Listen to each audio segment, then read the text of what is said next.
One of the approaches that we take with this behavioral insights approach, this idea that we're trying to understand the psychology of people and then use that psychology to try to nudge them to behave in different ways, and ideally behave better, litter less and throw less trash around and things like that, is that information works, but it doesn't always work perfectly. So it's true that if we educate people about something, if we say, did you know that littering has these consequences? Or if we have stickers around that say, please don't litter, it's true that those things can change people's behavior. When you're seeing a sticker that says, don't litter here, you're not as likely to litter. But you walk 5 or 10 feet away from the sticker and it's out of the environment, and now you throw the cigarette butt down or you throw the trash down on the ground. So we're always trying to think about ways where the information can be there and change your behavior, but it's hard to have it always present in the environment.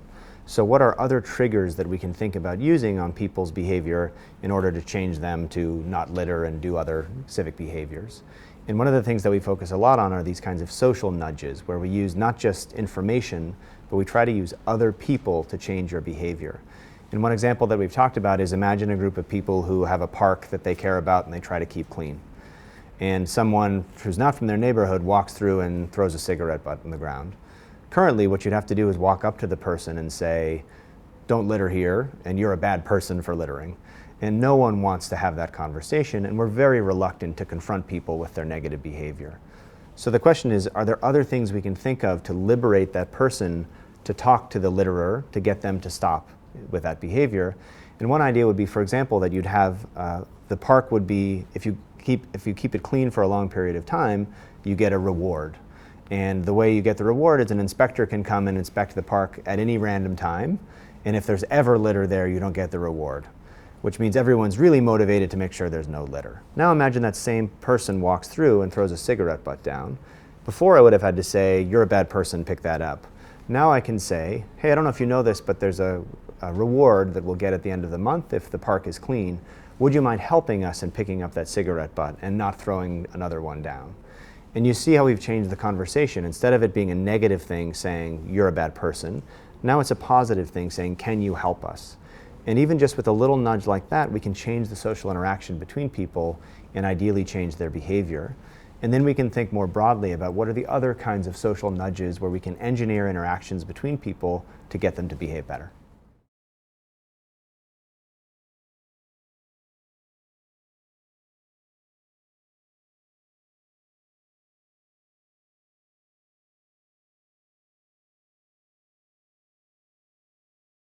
Yeah, one way to think about it is in the interpersonal domain. If you have a friend who's constantly telling you all the amazing things they're doing for you, all the favors they've done for you that year, they're kind of a mean person. You don't like them very much because they're bragging all the time. They're showing off all the time about all the things they've done.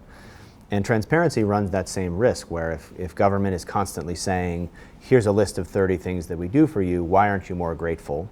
That's like that friend who's constantly looking for credit from you, and you don't like them because they're fishing for compliments. So instead, when we think about transparency, what we're trying to do is not tell people what we're doing, but simply show you what we're doing. So we're not saying you have to give us credit because we're doing a lot of work for you. We're just saying, here's a process that we work on for you. Here's the levers that cause that process to happen. Here's where you are in the process right now. And at the end of it, people will say, I didn't realize government was doing that much, and I really appreciate that effort that government did, and we can see that it changes their perceptions of government for the better. But it's critical that it comes across as we're just informing you about what we're doing, as opposed to we're trying to persuade you that we're really good and you should believe in us. Even with something as simple as fixing potholes, you could either tell people, we fixed 7,000 potholes last week, you should like me, and they'll say, I don't care. Or you can make a visualization of all the work you did on those potholes over the last week, make it compelling for people to see all the work that's being done, and we find that those versions of transparency are the ones that actually improve people's perceptions and make them feel not that you're showing off, but that in fact you're doing a lot of work and they appreciate it.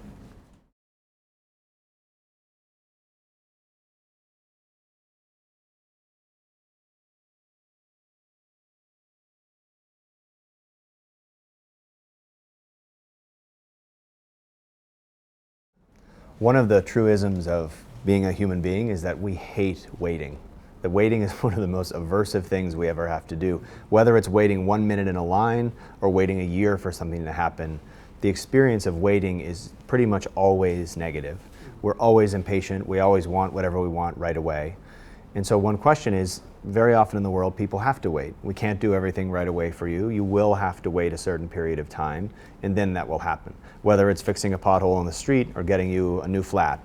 In any case, you may have to wait, and we may have to try to communicate to you why you have to wait. But the typical way that communication is done now is basically, imagine you fill out an application for a new flat, and then you submit it, and you might see a screen that says your application is received, and then maybe a year later you get an update.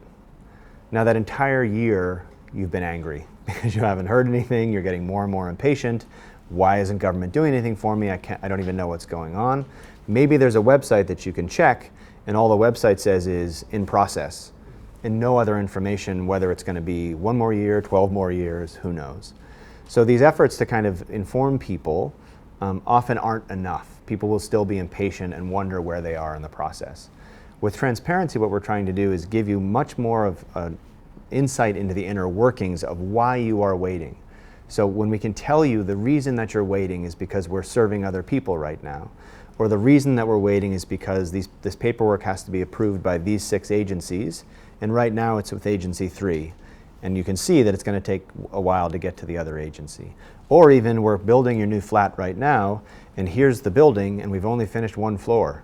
So you can't move in yet because it's going to take time to finish the entire building.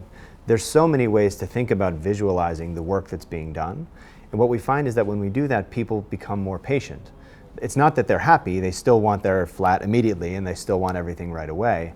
But if we can show the process, they become slightly more patient. Their expectations change a little bit, where still, if you gave it to them tomorrow, they'd be happy. But they understand at least the process that's happening, and they understand a little more why they're waiting, and we show it makes them a little bit less angry about having to wait.